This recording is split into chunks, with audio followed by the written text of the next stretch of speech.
ओम। वाणी चल रही थी 13 जुलाई 1968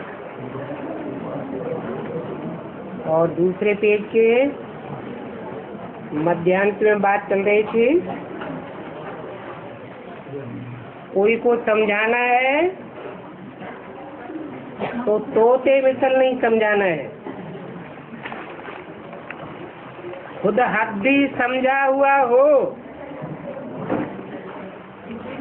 तो फिर जिज्ञासु कोई प्रश्न करता है तो उसका अच्छी तरह से उत्तर भी दे सकता है। तोते मिसल रटा हुआ होगा तो प्रश्न का जवाब नहीं दे सकेगा।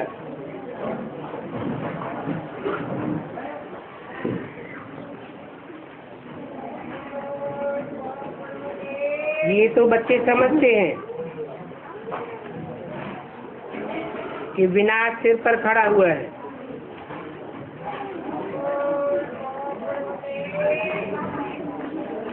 तुम इसके लिए बाप को बुलाते हो,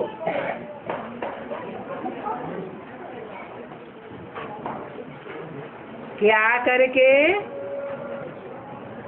इस पुरानी दुखदायी जीर्ण शीर्ण दुनिया का विनाश करो।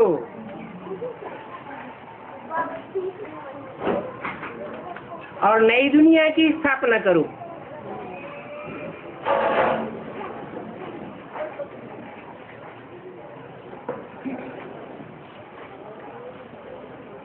और सबको मौत के घाट उतारो।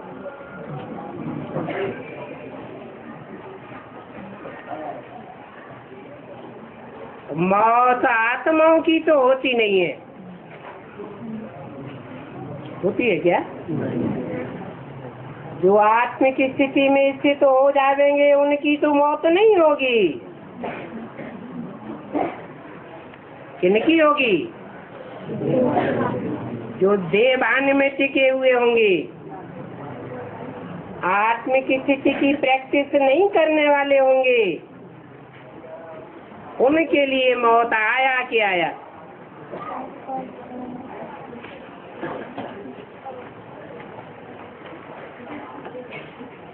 सन्यासी भी कहते हैं ये ब्रह्मा कुमारियां तो हिंदू धर्म का विनाश चाहते हैं।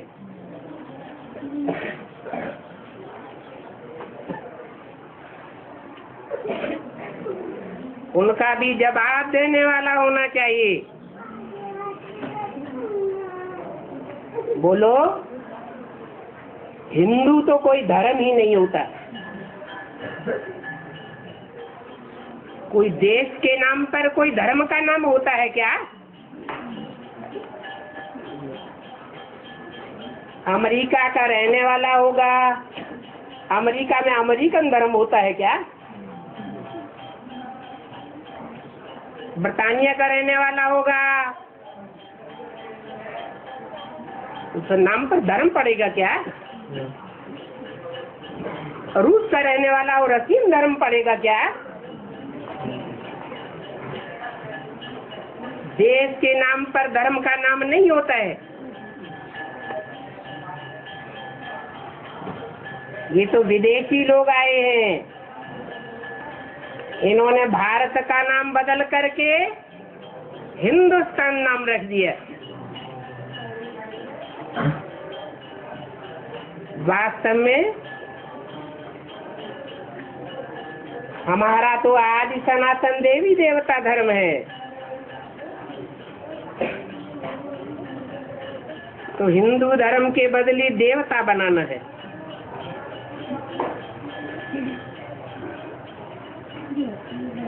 जो पक्के देवता धर्म के होंगे वो तो कभी भी कन्वर्ट होने वाले नहीं होंगे।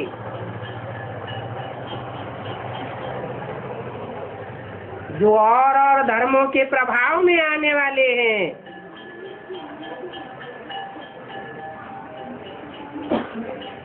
वो कच्चे हैं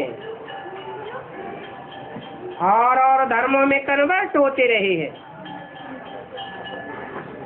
दूसरे धर्म वाले कोई हिंदू धर्म या सनातन धर्म में कन्वर्ट नहीं हुए, हिंदू ही दूसरे धर्मों में कन्वर्ट होते रहे।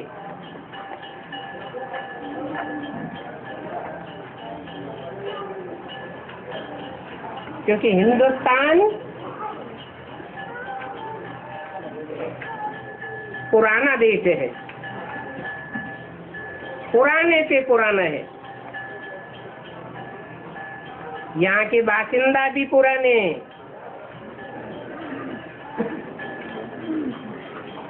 तो जो कच्चे थे सनातन धर्म के, वो और धर्मों में कन्वर्ट होते रहे।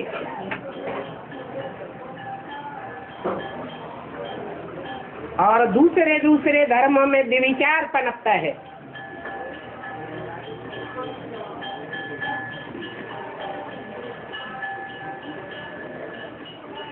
स्वदेश में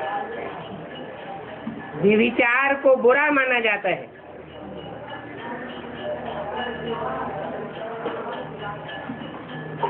विचार के कारण जनसंख्या और देशों में ज्यादा बढ़ती गई और भारतवासी जो पक्के थे उनकी संख्या कम होती गई। आज देवी देवता सनातन धर्म प्राय लोप हो चुका है, जैसा गीता में भी लिखा हुआ है। जब प्राय लोप हो जाता है तब मैं आकर के स्थापना करता हूँ।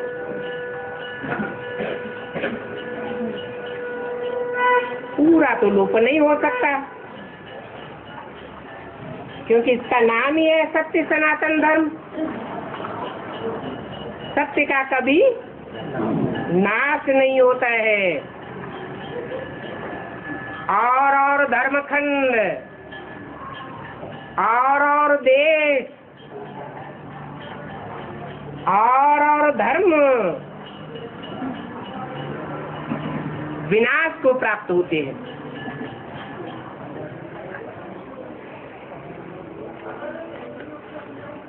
ये भारत खंड कभी विनाश को प्राप्त नहीं होता, अविनाशी खंड है।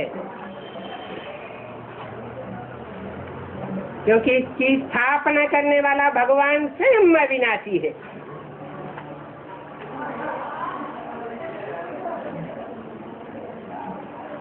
वो संपूर्ण है, ऐसा संपूर्ण है जिसके लिए शास्त्रों में गायन है,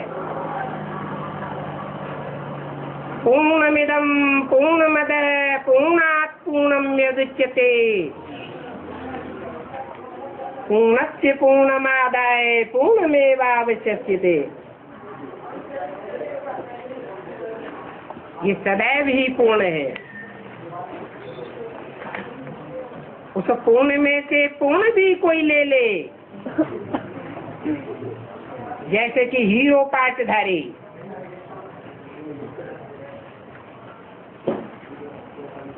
सचिरूपी रंगमंच का जो हीरो पाटधारी सत्यनारायण कहा जाता है, जिसकी शास्त्रों में भी कोई ग्लानि नहीं है, साफ देवताओं की ग्लानि है। घर घर में उसकी पूजा होती है। एक ही सत्य है।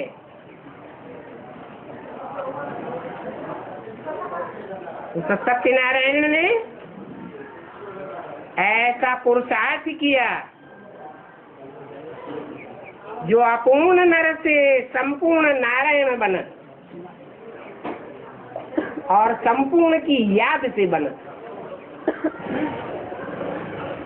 वो संपूर्ण है शिव, उसका नाम है सदाशिव। उस सदाशिव में से संपूर्ण योग की शक्ति भरने वाला नारायण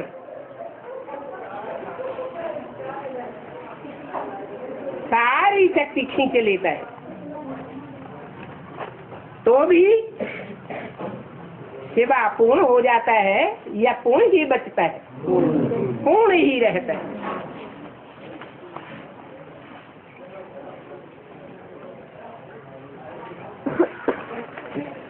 ऐसा ये सत्य सनातन धर्म का स्थापन करने वाला सच्चा बाप है, जो सदैव संपूर्ण है।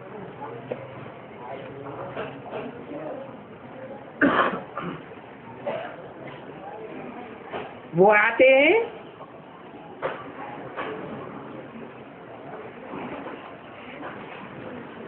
तो जो भी धर्म के नाम पर अधर्म बन चुके हैं, उनका विनाश करा के सत्य सनातन धर्म की, देवी देवता धर्म की स्थापना करते हैं। वो देवी देवता धर्म नर से नारायण बनाने का, नारी को लक्ष्मी बनाने का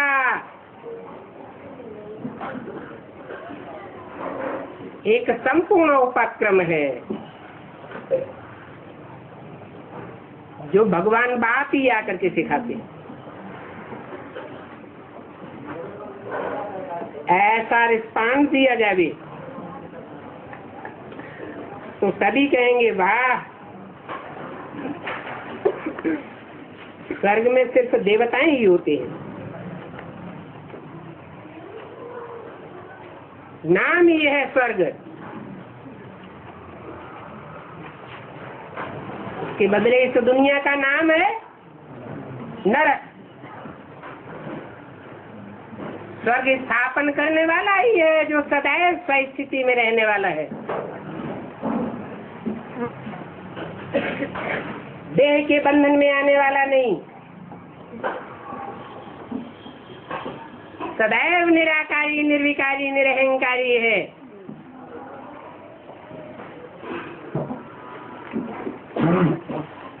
वो आकर के अपने बच्चों को भी निराकारी निर्विकारी निरहंकारी बनाते हैं।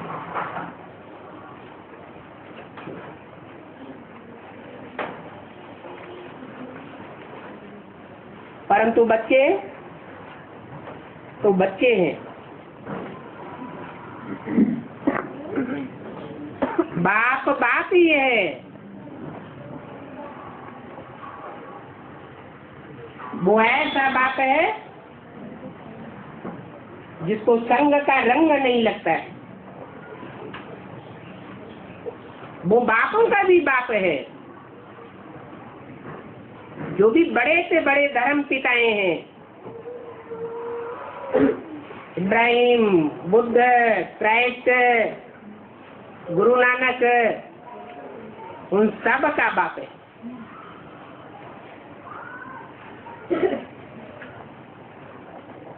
ये धर्म पिताएं भी निराकारी स्टेज वाले थे। उनके चित्रों को, चेहरे को देखने से ही पता चलता है कि जैसे उनकी मन बुद्धि इस दुनिया में नहीं है, कहीं ऊपर लटकी हुई है।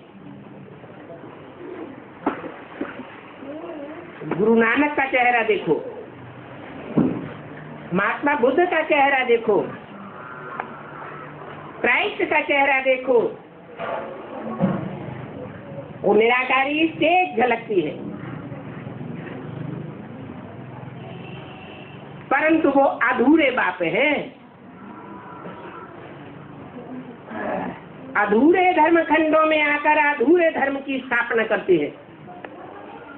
वो 7 धर्म खंड विनाशी हैं, चाहे चीन जापान बौद्धी धर्म खंड हो,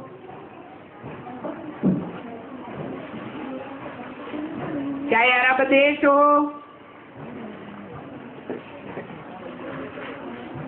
अफगानिस्तान, ईरान, इराक हो,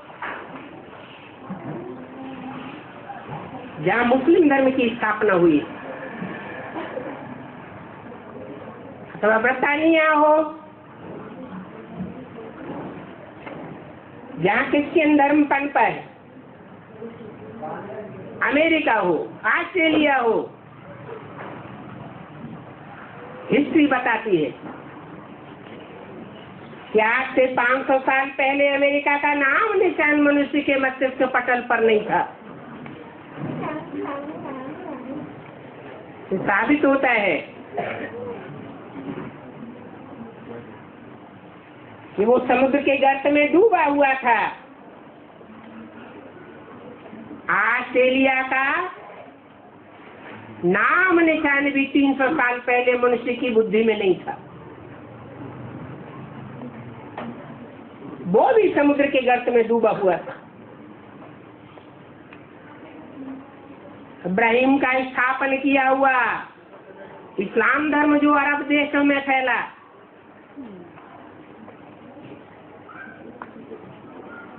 वो भी विनाशी धर्मखंड है। बल विधर्मियों के बीच में 7 से पुराना है।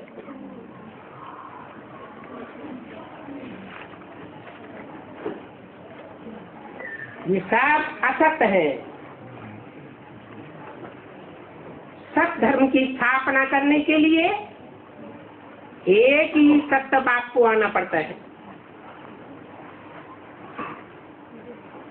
तो तुम बच्चों को खुशी से शरीर छोड़ना है।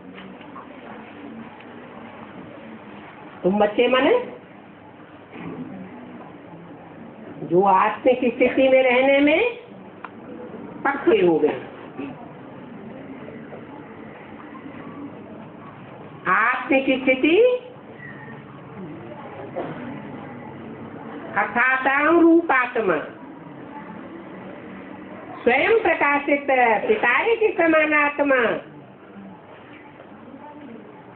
इस स्वरूप की स्मृति में रहने वाले हैं, जिसके लिए गीता में बोला है ब्रह्मोर मध्य प्राणमावेश सम्यक।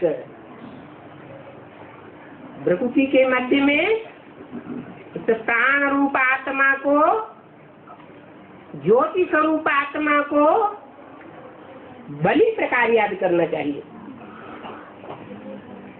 प्रैक्टिस करनी चाहिए, पक्का अभ्यास करना चाहिए।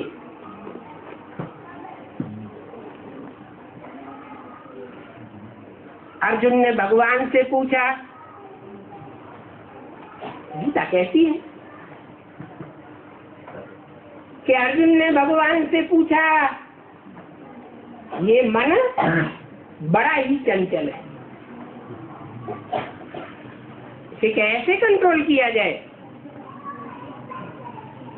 तो भगवान ने कहा, अभ्यास है तो कौनतेय, अभ्यास करके इसको कंट्रोल किया जा सकता है। बार बार मन बुद्धि बाहर की ओर भागेगी, बहिर्मुखी बनेगी, बार बार बहिर्मुखी से खींचकर प्रकृति के मध्य में उस सितारे को याद करने की प्रैक्टिस करनी है। और उसका सबसे अच्छा फाउंडेशन का टाइम है अमृत बेला। सूर्योदय से पहले जितना अच्छी प्रैक्टिस कर लेंगे, फाउंडेशन पक्का होगा, तो सारा दिन अवस्था निराकारी बनेगी, निरहंकारी पने का अनुभव करेंगे। बेअहंकार न होने की वजह से आत्मा हल्की फुल्की अनुभव करेगी। ये अभ्यास पक्का करना पड़े। ऐसा अभ्यास पक्का होगा तो तुम बच्चे महाविनाश के हाहाकार के बीच भी, जब इस दुनिया में शहर शहर में एटम बम फट रहे होंगे, अशांति ही अशांति फैल रही होगी, और हम बच्चे शांति स्टेज में रहेंगे। ये प्रैक्टिस की बात है। खुशी से शरीर छोड़ेंगे। शास्त्रों में भक्ति मार्ग में कोई ब्रह्मज्ञानी भी ऐसे कहे गए हैं जो खुशी खुशी शरीर छोड़ते हैं, समझते हैं हम मुक्ति मिल जावे। परंतु आत्मा कोई सदा काल के लिए मुक्त नहीं होती है।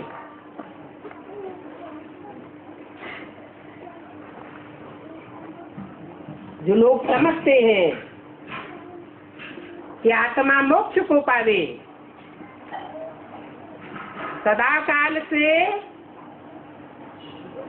ऐसा पुरुषार्थ लोग करते आए हैं कि आत्मा सदा काल की मुक्ति को पावे।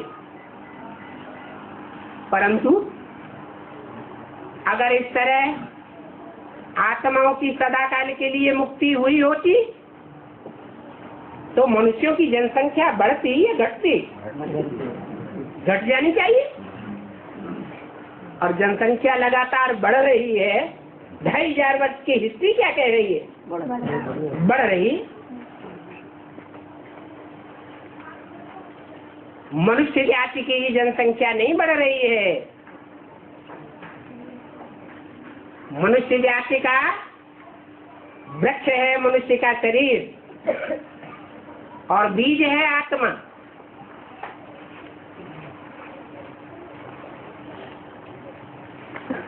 तो जड़ जंतु जो होते हैं, जड़ बुद्धि वाले, उनमें भी मेल फीमेल होते हैं। मनुष्य जाति में भी मेल फीमेल आत्माएं हैं जो कभी मेल जन्म लेती है, कभी फीमेल का जन्म लेती है, कर्म संस्कारों के अनुसार। वो बीज सदैव बीज है, बीज का कभी नाश नहीं होता है। तो एक तरफ वो ब्रह्म के वैज्ञानिक कहते हैं कि हम मुक्ति में जावे, सदा काल की हमारी मुक्ति हो जावे, और दूसरी ओर कहते हैं आत्मा अविनाशी है। एक ओर कहते हैं आत्मा परमात्मा में लीन हो जावे, और दूसरी ओर कहते हैं आत्मा अविनाशी है। दोनों बातें कैसे संभव होंगी?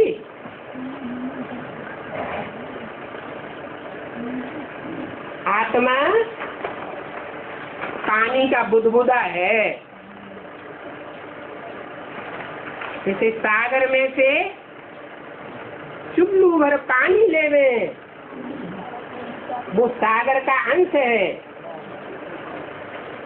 और वो चुल्लू भर पानी सागर में फेंक दिया जाए तो कहेंगे वो चुल्लू भर पानी सागर में लीन हो गया। वही चुल्लू भर पानी कभी वापस आ सकता है क्या? उसको कहेंगे लीन होना। परंतु वो लीन होना माने उस चुल्लू भर पानी का अस्तित्व तो हमेशा के लिए खत्म हो गया। सागर में मिलकर के सागर हो गया।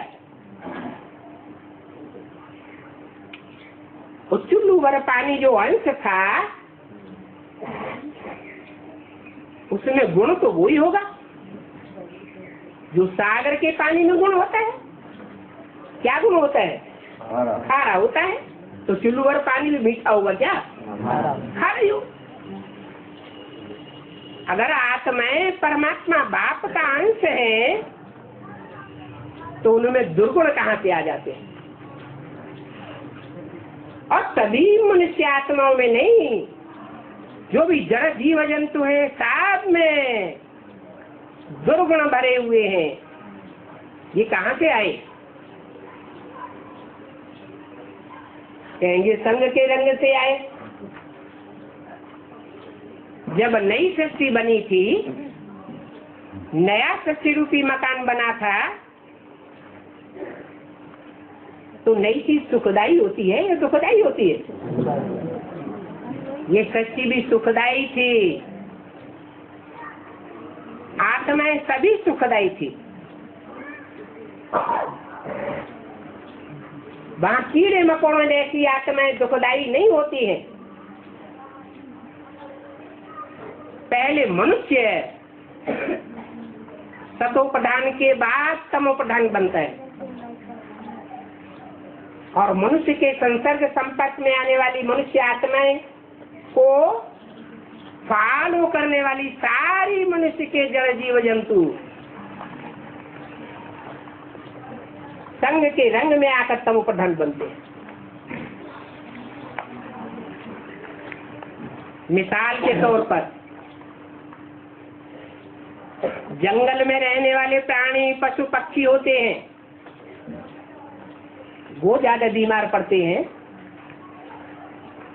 या मनुष्य के संसर्ग संपर्क में रहने वाले प्राणी ज्यादा बीमार पड़ते हैं? क्यों? क्योंकि मनुष्य मन वाला प्राणी है। मन बुद्धि मनुष्य में प्रत्यक्ष रूप से होती है। वो मन बुद्धि की पावर से वायुमंडल को कंट्रोल कर सकता है, वातावरण को बनाए अथवा बिगाड़ सकता है। परंतु ये पावर आत्मिक स्थिति से पैदा होती है, एकाग्रता से पैदा होती है। जब ये पावर खत्म हो जाती है, आत्माओं के तामसी होने के कारण, तो वायुमंडल लगातार बिगड़ता ही रहता है। मानवीय वातावरण वायुमंडल भी बिगड़ता है। मनुष्य कितना भी चाहे सुधारना, सुधार नहीं हो सकता, क्योंकि प्रक्रिया कोई जानता ही नहीं कि आत्मा रूपी बीज का परिष्करण कैसे किया जाए। जड़ बीजों का परिष्करण करते हैं,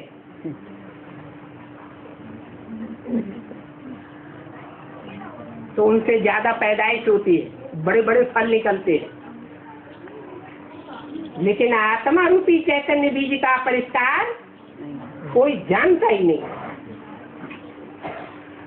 ये सिर्फ जो आत्माओं का बाप है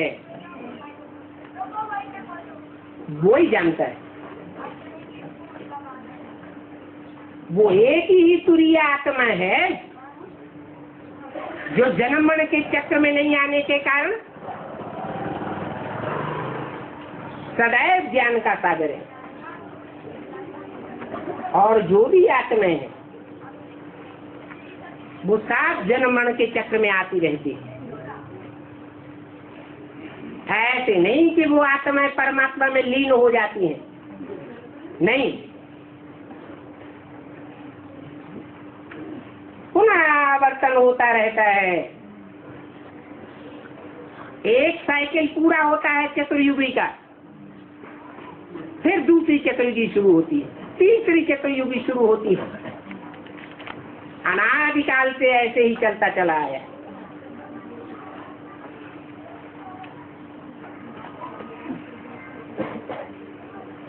अभी वो आत्माओं का बाप परमपिता परमात्मा फिर इस सृष्टि पर आया हुआ है। आत्माओं का परिष्करण करने के लिए यौगिक प्रक्रिया सिखाता है, परंतु उस यौगिक प्रक्रिया में भी जो कन्वर्ट होने वाली मनुष्य आत्माएं हैं और धर्मों में भारत से कन्वर्ट होकर के दूसरे धर्मों में जाती रही, दुनिया में प्रदूषण फैलाया, विचार फैलाया और दुनिया को दुख लेने के देने के निमित्त बन पड़ी। वही आत्माएं ईश्वर के आ जाने के बावजूद भी ईश्वरीय ज्ञान को ग्रहण तो करती है, परंतु फिर प्रदूषण फैलाती है।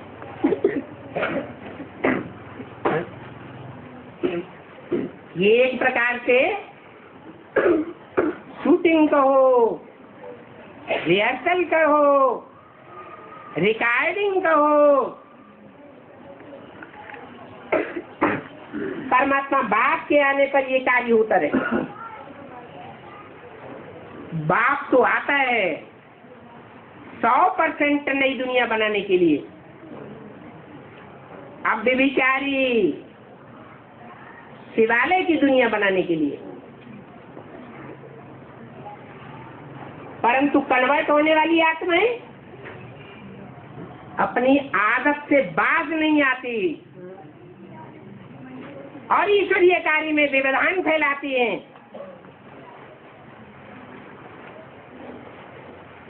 फिर भी विचार का पोषण करवा देती है। और विचार का पोषण होने से दुनिया वैश्यालय बनेगी या शिवालय बनेगी? वैश्यालय बनती है। परंतु जो जैसा करेगा वैसा पाएगा। है सारी रंग संग के रंग की बलिहारी। ईश्वर बाप को पहचान कर, अंजाम कर, दुनिया के सामने ढोल पीट कर कि भगवान बाप आया हुआ है स्वर्ग स्थापन करने के लिए, फिर औरों की मत पर चल पड़ना और बाप को लात मार देना, बाप की बात को न मानना, श्रीमत के बदले मनुष्य की मत पर चलना, मन मत पर चलना। इसके दुनिया में कौन सी शूटिंग होती है?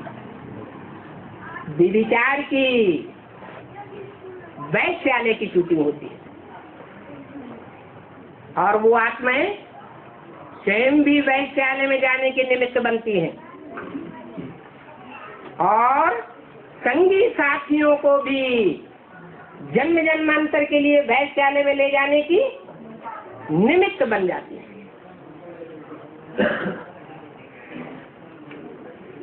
भगवान बाप तो अच्छा करने के लिए ही आता है, परंतु वो खुद तो कुछ नहीं करता, वो तो करता है, अभोक्ता है।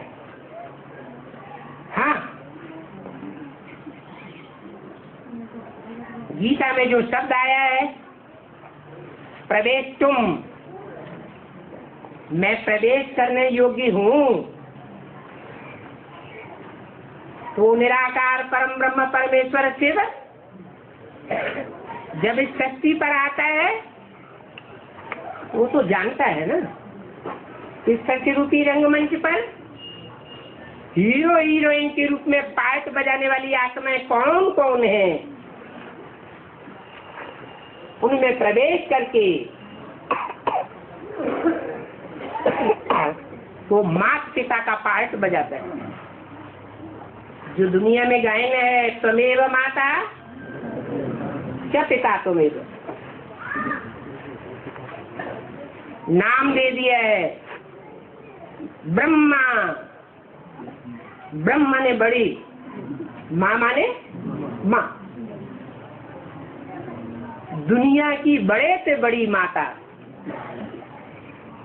जिससे बड़ी माता प्यार देने वाली, सहनशीलता को धारण करने वाली कोई आत्मा हो ही नहीं सकती। उसका नाम पड़ता है पाठधारी का ब्रह्मा।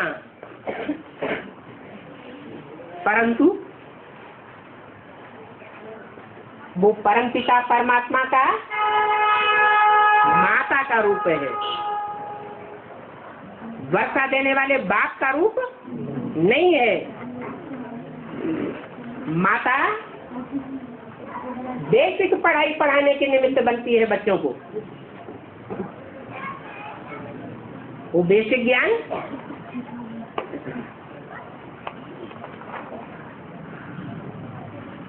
ब्रह्मा कुमारी सरस्वती का ज्ञान कहा जाता है। ब्रह्मा में प्रवेश करके वो परम पिता जो ब्रह्मम वाक्यम जनार्दनम ब्रह्म वाक्य सुनाता है,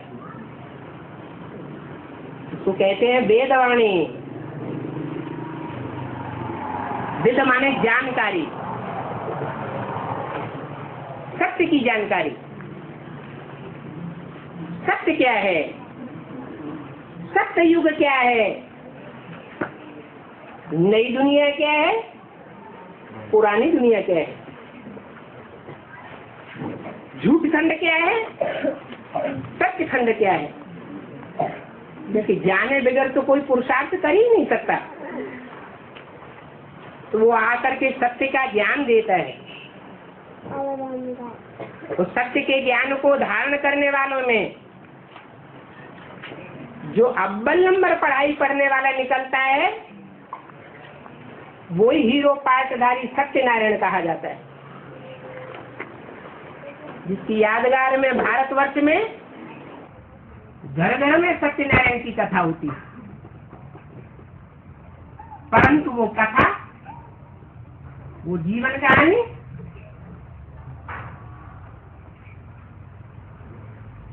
परंपरा से चलते चलते हजारों वर्ष बीत जाते हैं, कोई जानता ही नहीं है।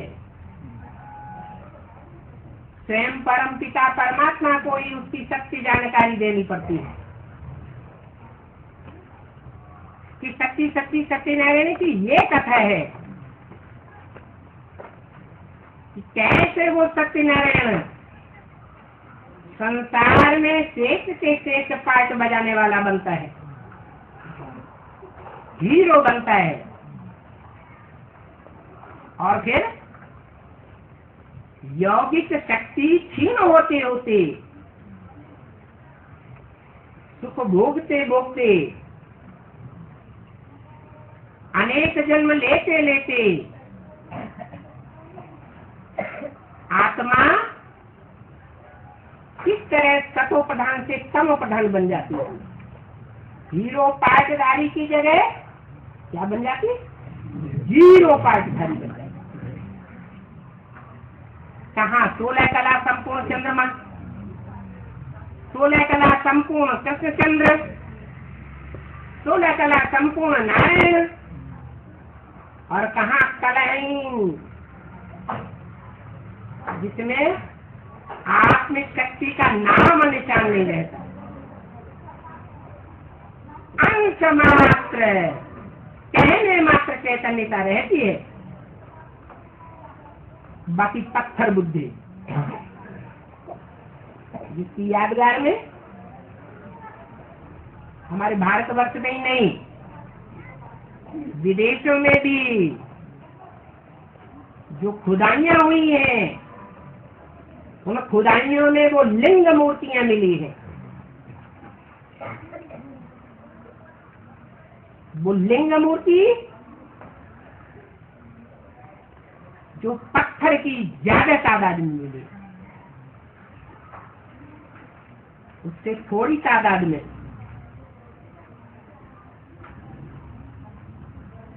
ताम्र मूर्तियां मिली, लिंग मूर्ति। उससे भी थोड़ी तादाद में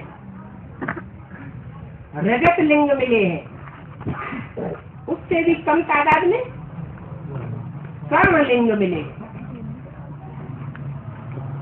और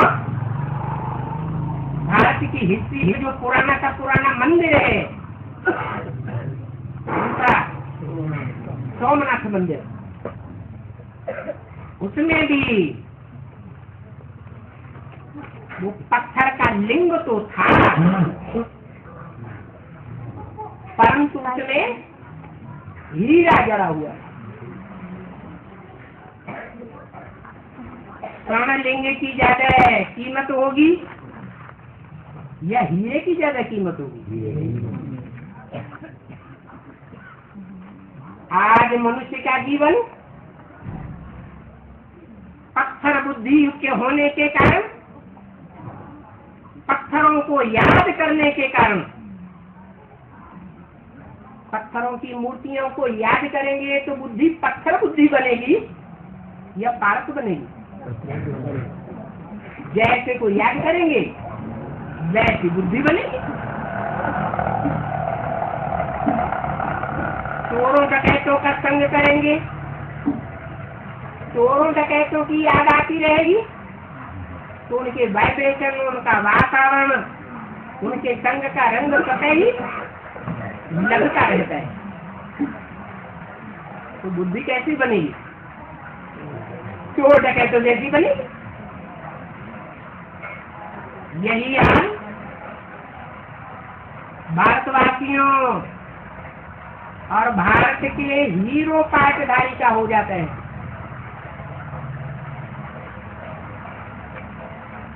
अंतिम जन्म में आते आते, संघर्ष करते करते वो हीरो पाटधारी आत्मा भी अंतिम जन्म में जीरो बन जाती है।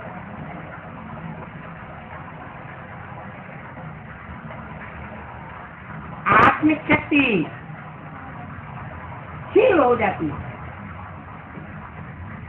पत्थर का लिंग कहा जाता है। आप शिव के कोई भी मंदिरों में चले जाओ, वो पत्थर के ही लिंग मिलेंगे। क्यों? उसकी पूजा क्यों होती है? पूजा का आधार क्या होता है?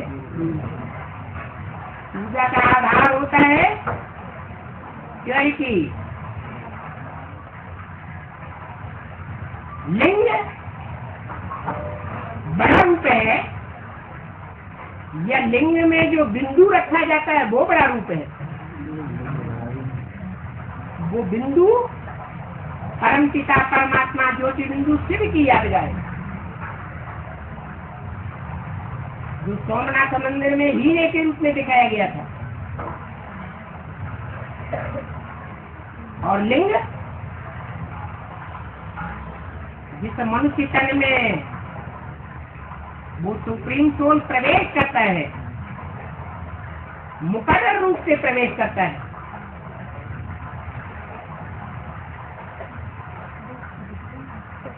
जब तक ये नारकीय शक्ति बदल करके स्वर्गीय शक्ति न बन जाए अथवा स्वर्गीय शक्ति का फाउंडेशन न पड़ जाए, तब तक उस लिंग में प्रवेश करता है।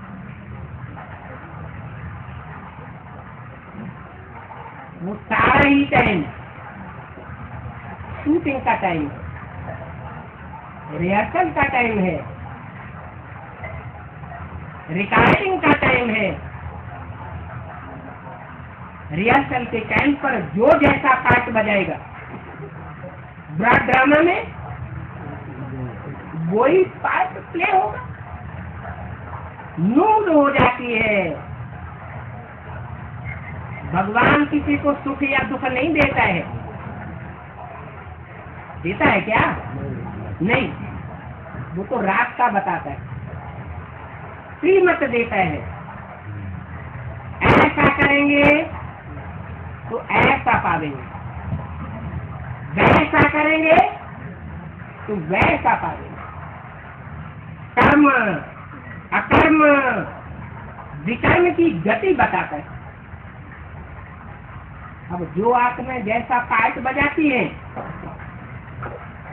जन्म जन्मांतर उनको वैसी ही प्राप्ति हो जाती है। इसलिए कहते हैं भगवान जब भाग्य बात में आया था तो सोए हुए थे क्या? मना अज्ञान नींद में सोए हुए थे क्या? अज्ञान नींद माने क्या? भगवान जो ज्ञान सुनाता है ज्ञान के सवेरे में ले जाने वाला है या रात्रि में ले जाने वाला, अंधकार में ले जाने वाला ज्ञान है? बाकी मनुष्यों से जो कुछ सुनते हैं या मनमत से जो हम चलते हैं, ईश्वर की श्रीमत को छोड़कर चलते हैं, उससे हम अंधेरे की दुनिया बनाते हैं। अंधेरे में भटकना होता है, ठोकरें खानी होती हैं, धक्के खाने होते हैं। नहीं तो भगवान तो इस धरती पर आकर के हमको जन्म जन्मांतर का राजा बनाता है, राजयोग सिखाकर। नहीं तो कोई बताए ये जन्म जन्मांतर जो हिस्ट्री में राजाएं हुए हैं, इनको राजाई अर्थात कंट्रोलिंग पावर किसने सिखाई, कब सिखाई? जरूर भगवान ही आकर के रंग को राजा बनाता है, अभी बना रहा है। अब ये तो नहीं है कि पढ़ाई पढ़ने वाले जितने भी होते हैं वो सब ऊंच पद पा जाते हैं, पाते हैं क्या? नहीं, पढ़ेंगे कहते भी है, पढ़ेंगे लिखेंगे तो बनेंगे नवाब, खेलेंगे कूदेंगे, खेलकूद करते रहेंगे, खेल करते हैं ना फालतू के, तो होंगे खराब। तो कुछ अपना जन्म जन्मांतर का भाग्य बिगाड़ते रहते हैं, अपना भी बिगाड़ते हैं, और संग में पार्ट बजाने वाले साथियों का भी पार्ट खराब कर देते हैं। अभी भगवान हमारी मुट्ठी में भाग्य देने के लिए आया हुआ है, चाहे तो हम अपनी मुट्ठी में भाग्य जन्म जन्मांतर का बनाए लेवे, और चाहे तो जन्म जन्मांतर का भाग्य खराब कर ले।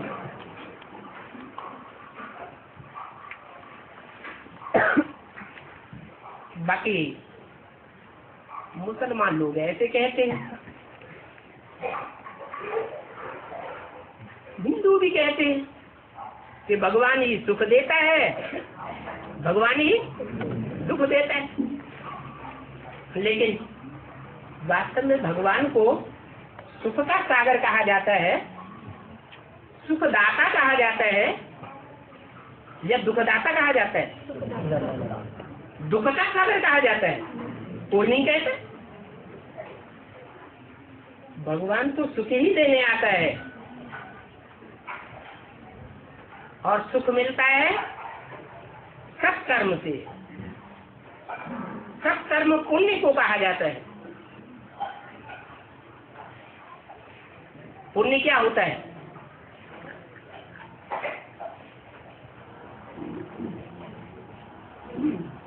पुण्य किसे कहते हैं, पाप किसे कहते हैं? उसकी साधारण से साधारण परिभाषा क्या है? ऐसा कर्म जिसके रिजल्ट में हमें और दूसरों को भी सदा काल का सुख भागता रहे, वो है पुण्य। और ऐसा कर्म हम करें जिसके रिजल्ट में सदा काल के लिए क्या भागता रहे, दुख भागता रहे, वो है पाप। भगवान पाप करना नहीं सिखाता, दुख देना नहीं सिखाता। उसका तो नारा है, न दुख दो न दुख लो। सुख देंगे तो सुख मिलेगा, दुख देंगे तो दुख मिलेगा।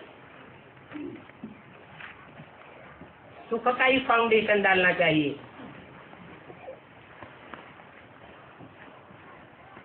जब भगवान बाप इस सृष्टि पर आते हैं तो बिगड़ी दुनिया में आएंगे या सुधरे हुए युग में आवेंगे? मकान जब पुराना हो जाता है, दुखदाई हो जाता है, तभी कोई बाप पुराने मकान को गिराकर नया बनाता है। भगवान बाप भी ये सत्य रूपी मकान जब सतयुग सतो प्रधान से बदलते बदलते त्रेता द्वापर कलयुग के अंत में आकर तमो प्रधान बन जाता है। इसकी निशानी है कि हर मनुष्य आत्मा कहीं न कहीं किसी न किसी प्रकार से तन से, धन से, मन से दुख जरूर अनुभव करती है। दुख लेती है और दुखी मन का वाचा कर्मणा दूसरों को देती है। कोई ऐसी आत्मा देखी मनुष्य आत्मा? सुनी जो ये कहे कि मैं सदैव ही सुखी सुख में हूँ और दूसरों को सुखी ही सुख देता हूँ? कोई ने नहीं देखी सुनी होगी। लेकिन अगर ऐसा नहीं है तो गायन कैसे होता है सत्यनारायण का? सत्यनारायण की तो शास्त्रों में भी कोई ग्लानि नहीं है। जरूर सुख ही दिया होगा। मंदिरों में भी जाते हैं तो उनके जड़ चित्तों को देखने से ही खुशी हो जाती है। तो जब उन्होंने चैतन्य रूप में पाठ बजाया होगा तो कितने सुखदायी रहे होंगे। जो भी आत्मा उनके संसर्ग संपर्क में संबंध में आई होंगी सबने सुख ही अनुभव किया होगा। चाहे संबंध में आने वाली हो, संबंध गहरा होता है, संपर्क हल्का होता है। तो संबंध में आने वाली आत्माएं भी सुख ही सुख अनुभव करती है, किसी प्रकार का दुख अनुभव नहीं करती। शरीर के द्वारा ही सुख और दुख दिया जाता है, कर्मेंद्रियों के द्वारा ही सुख और दुख भोगा जाता है। तो सत्यनारायण का पाठ ही ऐसा है कि कोई भी मनुष्य आत्मा उनसे दुख का अनुभव नहीं करती है, सुख ही सुख का अनुभव करती है। हाँ, अपनी ही गलत फहमी के कारण कोई दुख अनुभव करे, सुनी सुनाई बातों के आधार पर दुख अनुभव करे, तो दूसरी बात। नहीं तो भगवान बाप तो कहते हैं कि भारतवासियों ने सुनी सुनाई बातों से ही दुर्गति को पाया।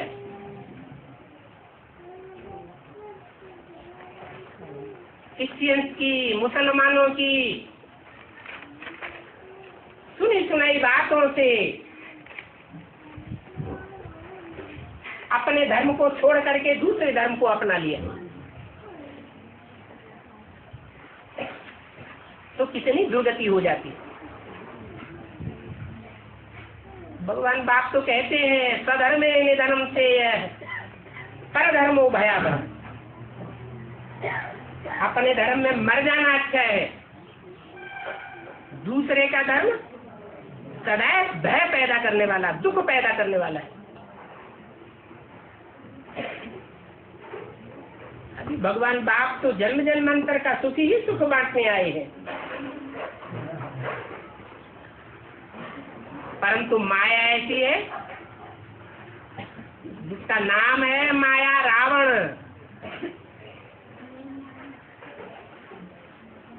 राम नहीं,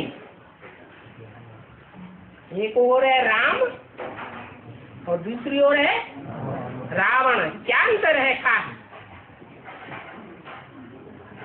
है राम है एक मुख वाला और रावण है अनेक मुख वाला। कहते भी हैं झूठ, एक झूठ बोलता है या झूठे को 20 प्रकार का झूठ बोलना पड़ता है। एक झूठ के पीछे दूसरा झूठ, दूसरे के पीछे लाइन लग जाती है झूठ की। और सत्य तो निर्भय होता है, डंके की चोट बोलता है, उसको काट छांट करके बोलने की जरूरत ही नहीं। तो राम है एक मुख वाला, रावण है अनेक मुख वाला, माने अनेक मतें देता है।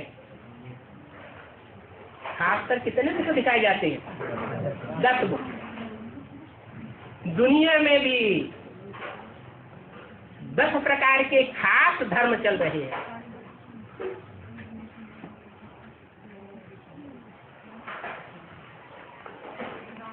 सूर्यवंश और चंद्रवंश गाया हुआ है पुराने जमाने का। सबसे सनातन देवी देवता धर्म। उसके बाद है तीसरा इस्लामी, चौथा बौद्धी, 5वां क्रिश्चियन, छठा संन्यास, 7वां मुस्लिम, 8वां सिख और 9वां धर्मनिरपेक्ष। हमें किसी धर्म की अपेक्षा नहीं। तुम किसी भी धर्म पे चलो, हमको वोट देते रहो, पैसे दे दो। धर्म से हमें कोई मतलब नहीं। सब धर्म झूठे हैं। कोई धर्म पर हमें कोई आस्था नहीं है। ऐसा क्यों होता है? धर्मनिरपेक्ष क्यों? क्योंकि ऐसी आत्माएं जो इब्राहिम के इस्लाम धर्म स्थापन करने के साथ ही साथ अवसरवादी होने के कारण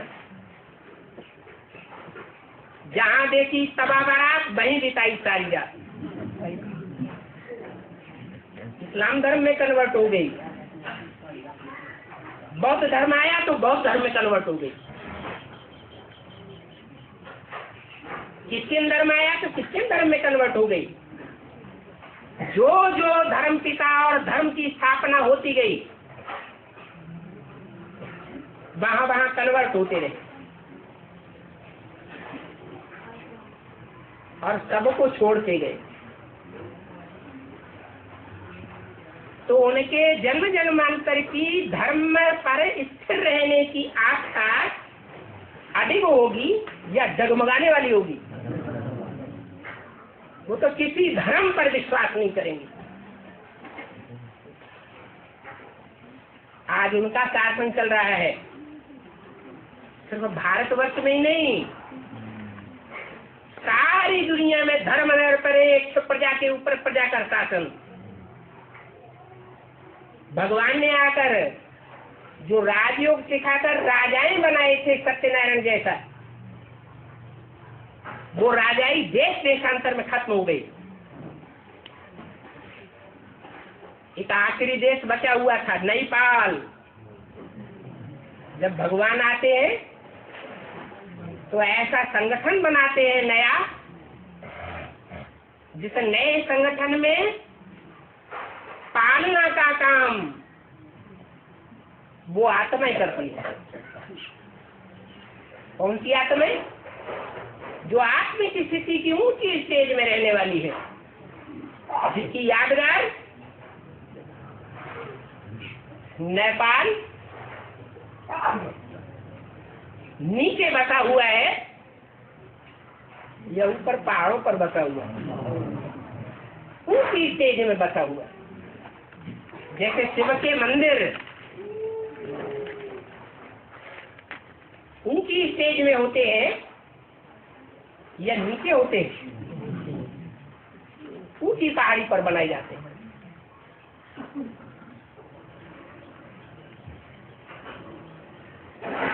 तो वो एक देश नेपाल में एटॉमिक एनर्जी जब तैयार हो जाती है तो भी राजाओं का राज्य चलता रहता है, शासन चलता रहता है। और अभी अंत में तो वो भी नेपाल में राजा का राज्य है या राजा का राज्य खत्म हो गया, खत्म हो गया। अब दुनिया के किसी भी देश में एक भूटान को छोड़कर, क्या नाम है, भूटान, भ्रू माने भ्रकुटी, और जब गुस्से में आता है तो भ्रकुटी न्यू पानी, और दुनिया का विनाश हो जाता है। शास्त्रों में गायन है, भ्रकुटी विलास सृष्टि लय हुई, जिसके भ्रकुटी के ताने मात्र से ही सारी दुनिया का विनाश हो जाता है।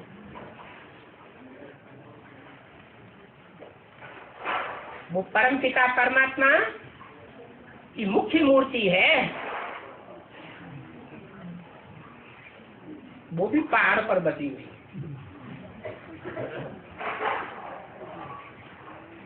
एक ही देश में राजा का राज्य रह गया, वो छोटा सा देश है।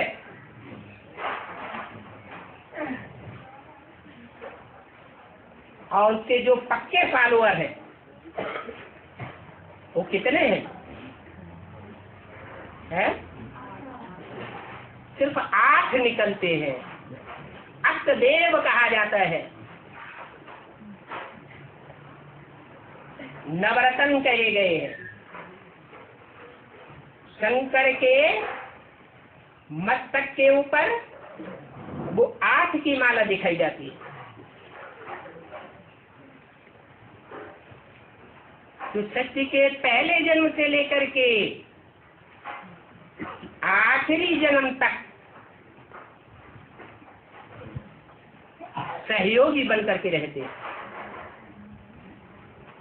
अंतिम जन्म में तो माया किसी को छोड़ती है ही नहीं, साफ नीचे गिर जाती है।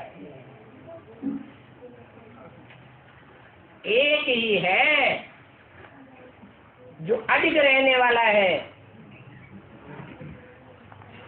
एक ही सितारा है। 9 लाख सितारे आसमान में गाए जाते हैं ना,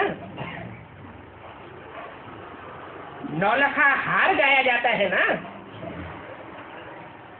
9 लाख में से जो सृष्टि के आदि की श्रेष्ठ राजा की 9 लाख प्रजा है। 9 लाख सितारों में एक ही सितारा ऐसा है जो अपनी जगह पर अटल रहता है। क्या नाम है? ध्रुव तारा। वो ध्रुव तारा अर्थात निश्चय बुद्धि, आदि से अंत तक ईश्वरीय ज्ञान में और ईश्वरीय पाठ पर अडिग रहकर चलने वाला है। इसलिए यादगार में आज भी वो भूटान देश है जहाँ राजा का शासन अभी भी चल रहा है। दुनिया बारूद के ढेर के ऊपर खड़ी हुई है। जैसे बालू के ऊपर महल बनाया जाता है ना, ऐसे एटम बम ढेर के देशों ने बनाकर रखे हुए हैं।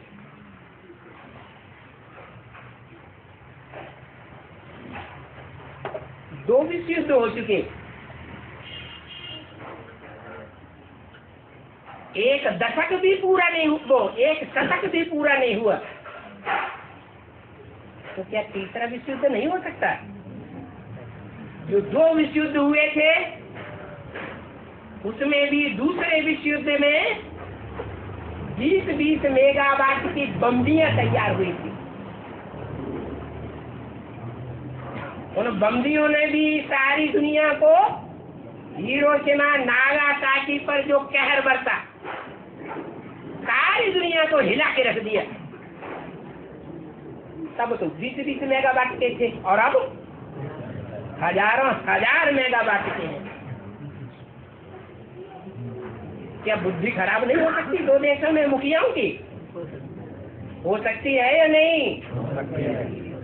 और एक ने अगर प्रयोग कर दिया तो दूसरा चुप बैठा रहेगा? तो दुनिया बारूद के ढेर के ऊपर खड़ी हुई है और माया का पसारा ऐसा फैला हुआ है कि सांप की बुद्धि को बांध के रखा हुआ है।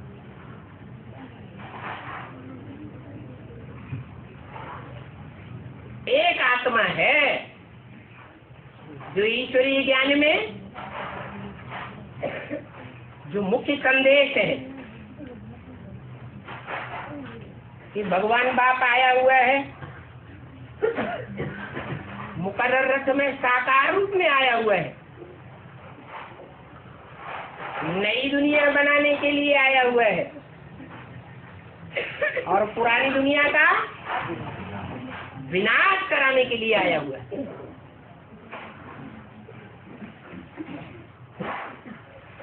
तो संदेश को लेकर के 100% अडिग रूप में एक आत्मा स्थिर है, बाकी सब कुछ न कुछ अपने अपने धंधे धोरी में रमे हुए। उन्हें दिखाई नहीं पड़ता क्या होने वाला है कल। तो जिसको दिखाई देता है वो तो तन से, मन से, धन से, मनसा वाचा कर्मणा से पूरी बाजी ईश्वरीय सेवा में लगाएगा या पेट की रोटियों में लगाएगा? काय में लगाएगा? सेवा में लगाएगा।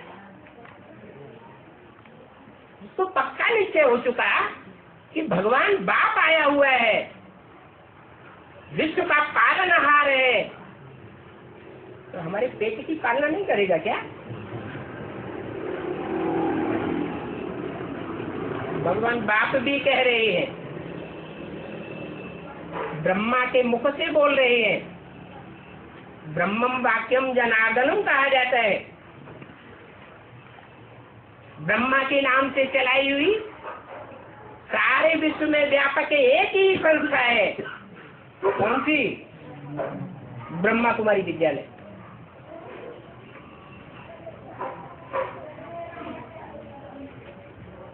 तो ब्रह्मा की रचना है, अम्मा की रचना है या बाप की रचना है? अम्मा की रचना है। भगवान अम्मा के रूप में आता है या बाप के रूप में आता है? अम्मा के रूप में आकर बच्चों को वर्षा देता है सुख शांति का, या बाप के रूप में सुख शांति का वर्षा देता है? बाप के रूप में देता है। वो बाप पांडवों का बाप है। पांडव गुप्त होकर के भ्रमण करते हैं,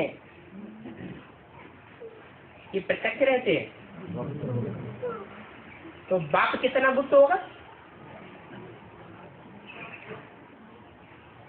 तुम्हारा दान, मान, पुरुषार्थ, प्राप्ति सब कुछ गुप्त है।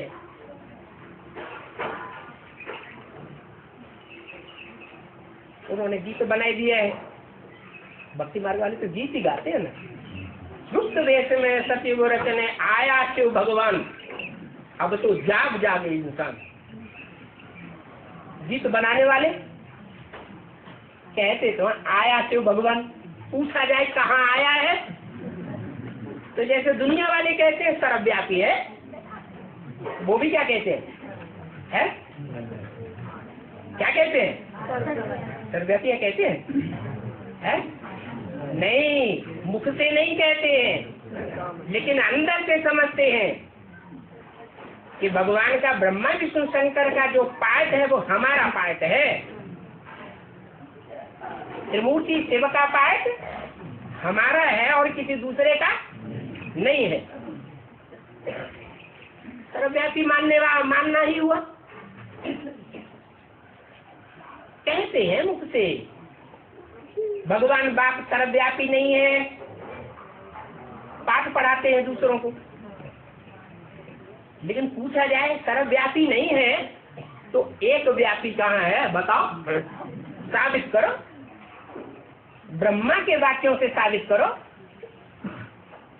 जिसको तुम ब्रह्मा के वाक्य कहते हो, ब्रह्मा के वाक्य तो अटल होते हैं, तो कुछ नहीं बता देंगे। ओम शांति।